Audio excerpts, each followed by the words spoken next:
Vous en avez pas marre de jongler entre un chat GPT qui vit dans le passé, peu fiable depuis GPT-5 et un Google qui vous noie sous une montagne de liens sponsorisés avant de vous donner une vraie réponse? Et si je vous disais qu'il existe un outil qui combine le meilleur des deux mondes et qui fait bien plus encore? Un assistant branché en direct sur internet qui cite ses sources et qui vous donne accès aux modèles les plus puissants du marché comme Claude Sonnet, Grok, GPT-o3 ou 5 sans aucun abonnement supplémentaire. Bonjour à tous, ici Feu dans vos oreilles. Aujourd'hui on va droit au but, je vais vous donner 5 raisons, 5 arguments massus pour lesquels vous devriez sérieusement envisager basculer sur Perplexity. On va parler de recherche qui surclasse Google, de génération d'images illimitée, de création de vidéos et même d'un agent qui peut réfléchir et coder pour vous. Restez bien aussi jusqu'à la fin de la vidéo, je vais vous donner des astuces pour l'avoir gratuit. Alors c'est parti. Donc on se retrouve du coup sur l'interface de Perplexity. Donc là on peut le voir, j'ai le Perplexity Pro. Alors ce qui différencie du Perplexity Pro et du gratuit, c'est simplement que j'ai les recherches en illimité en termes de recherche classique.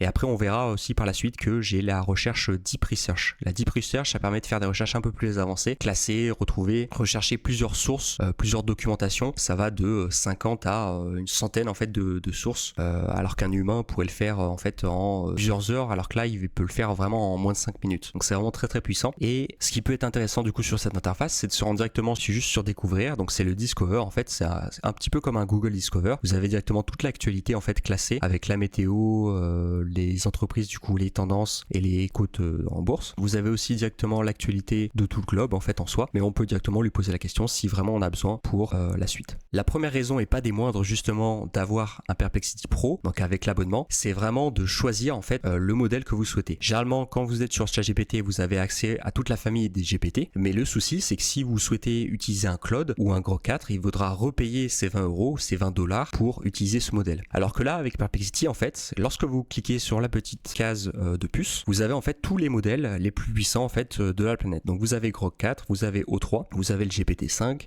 je vous le déconseille justement parce que en fait il s'est bien détérioré depuis. Vous avez du Claude 4 et vous avez aussi du Claude 4 Thinking, donc qui va résonner en fait au fur et à mesure. Donc selon ce que vous souhaitez faire en fait avec de l'IA, vous aurez différents modèles. On a le Sonar qui est le modèle le plus rapide pour Perplexity et ce qui remplace du coup le Sonar sur le Deep du coup, parce que quand on clique sur Deep, on n'a plus l'icône du coup de sélection. C'est parce qu'en fait il y a le Deep Research, donc le modèle spécifique à Perplexity qui permet de rechercher du coup directement avec sur la toile. Donc là à titre d'exemple, imaginons qu'on veuille créer une recette de pâte à crêpes. On pourrait simplement mettre simplement recherche de pâte à crêpes. On sélectionne notre modèle, donc là on prend le meilleur et là on le clique sur activer et là vous allez voir c'est super rapide. En fait il va rechercher les différentes sources et on peut voir directement ces étapes ici. Donc on a les images, les images directement, ça nous intéresse pas trop. On peut voir les sources en fait de là où il allait chercher. Il va chercher en fait les meilleures sources qu'il trouve. Ça peut être des recettes sur internet, sur YouTube, et on peut voir aussi les étapes. Là, il n'y a pas trop grande étapes parce qu'en fait, on n'a pas de modèle d'agent en fait en tant que tel. C'est simplement un modèle qui recherche vu que la tâche n'est pas trop compliquée. La particularité du coup de Perplexity, c'est que à la place du coup de rechercher sur internet, nous ce qu'on voudrait simplement, c'est que un LLM nous donne la réponse. Donc pour cela, on va cliquer sur directement le petit globe. On va désactiver en fait la modèle web. Et en fait là, quand je vais recliquer du coup sur la recherche avec mon modèle particulier, donc mettons Claude Sonnet, en fait ça va être directement Claude Sonnet, j'aurai en fait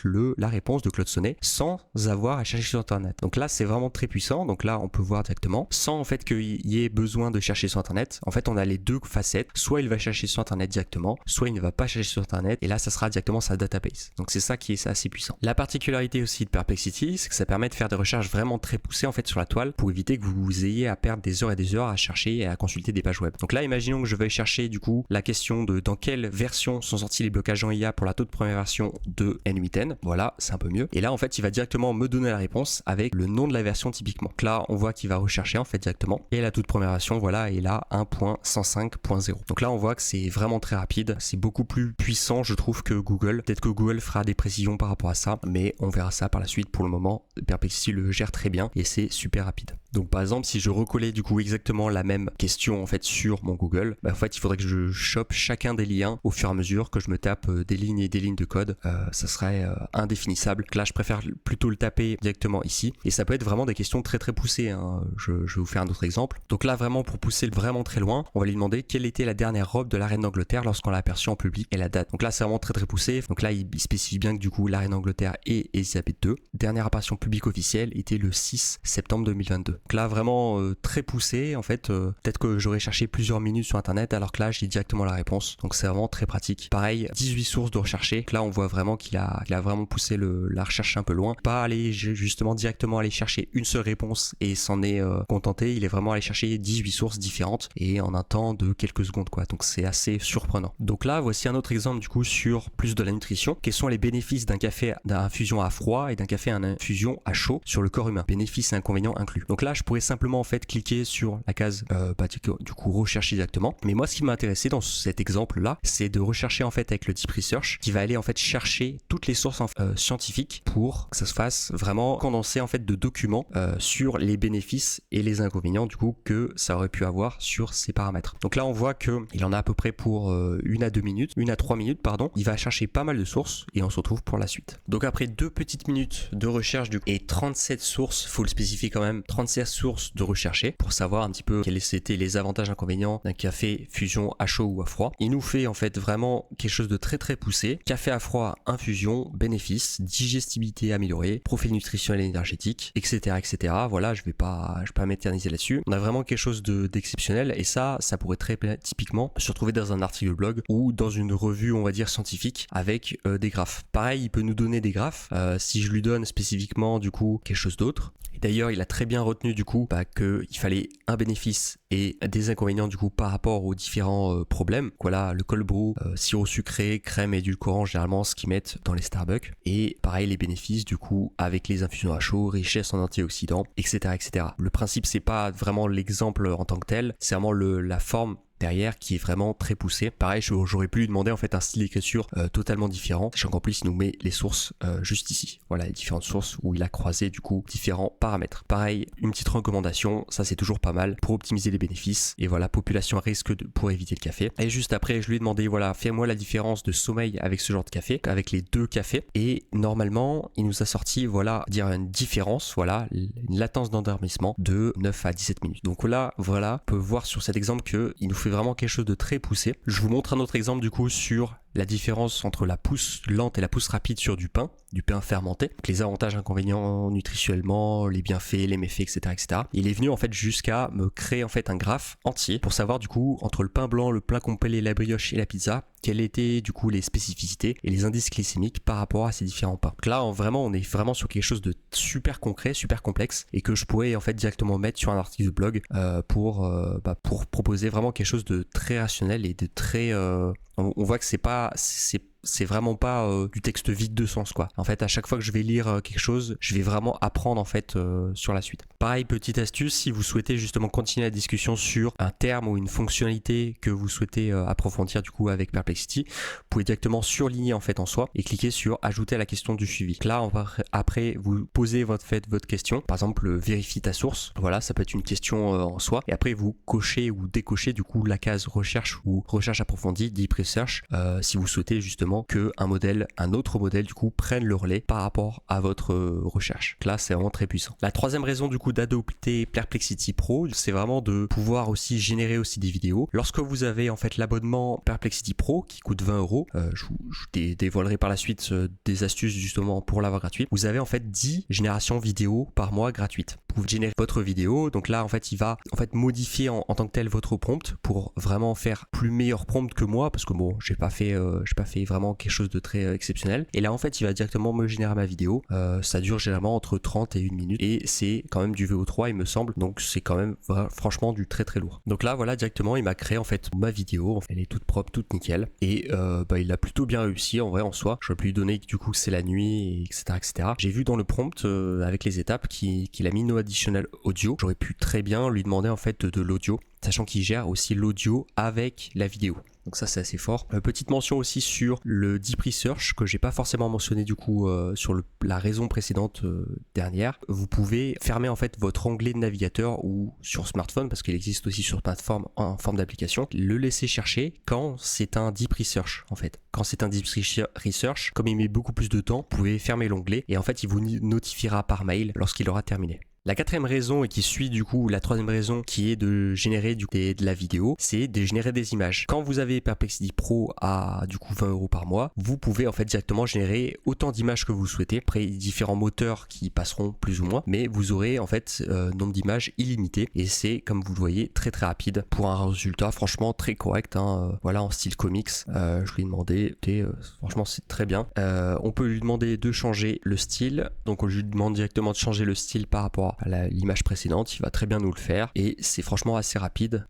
Là hop, en quelques secondes en fait il nous fait ça, voilà, image générée directement et voilà. Donc là on a vraiment quelque chose de pas mal, franchement tous les choses en fait il arrive à bien faire les différents paramètres et c'est tout ce qu'on lui demande en fait. Donc là franchement c'est vraiment bien parce qu'en fait il peut directement nous générer des images et pareil si je lui posais la question du coup, on peut lui poser une question encore plus concrète parce qu'en fait on peut mixer les différents agents, les différents modules en fait qui le composent vu que c'est une recherche de texte multimodal.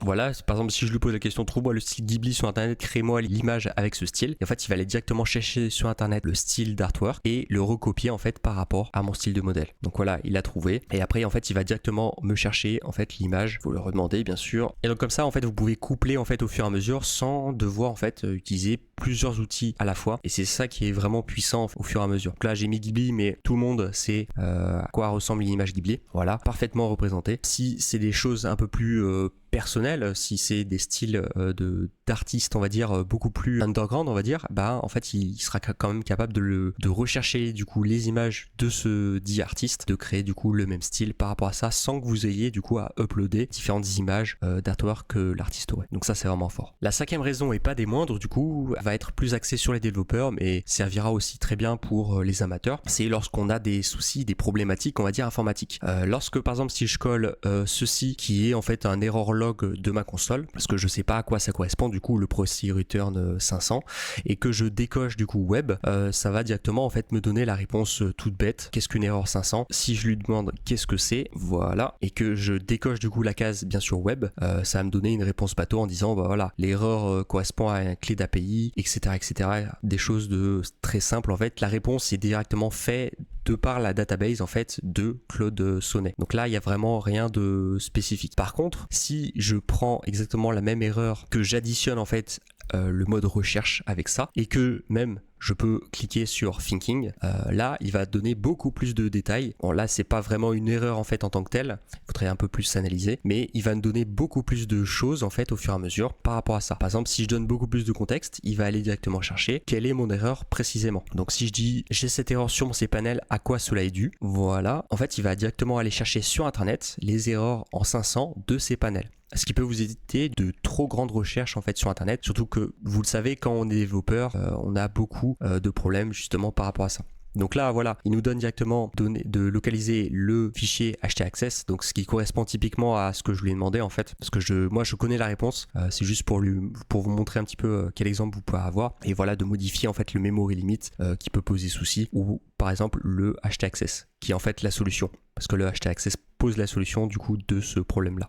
Mais ça pourrait être des choses un peu plus complexes. Imaginons que vous souhaitiez faire on va dire call API avec votre N8N, et ben vous pouvez lui poser la question du coup sur des problèmes de syntaxe par rapport à cette chose là. Pour cet exemple, quoi de mieux que l'IA pour comprendre l'IA? Je m'explique. Imaginez que vous souhaitiez créer en fait un prompt pour générer une image en fait en tant que telle. Donc votre moteur de jeu on va dire ça va être Stable Diffusion, et ben vous pouvez demander directement à Perplexity du coup de vous créer un prompt par rapport aux tags et aux keywords du coup de votre Stable Diffusion. J'aurais très bien pu prendre Midjourney, puis prendre aussi ChatGPT, mais voilà, le but en fait c'est que il nous fasse quelque chose de beaucoup plus précis, beaucoup plus détaillé par rapport au style qu'il nous a donné. Et voilà, là il nous donne directement des keywords qu'on peut aller piocher en fait au fur et à mesure pour construire en fait le prompt de notre image qui soit beaucoup plus détaillé en fait au fur et à mesure. Et par rapport à ma phrase voilà d'une femme reposant sur un banc avec un style médiéval héroïque, bah si j'ai plutôt ça en fait pour générer ma chose, du coup si je lui demande voilà par exemple de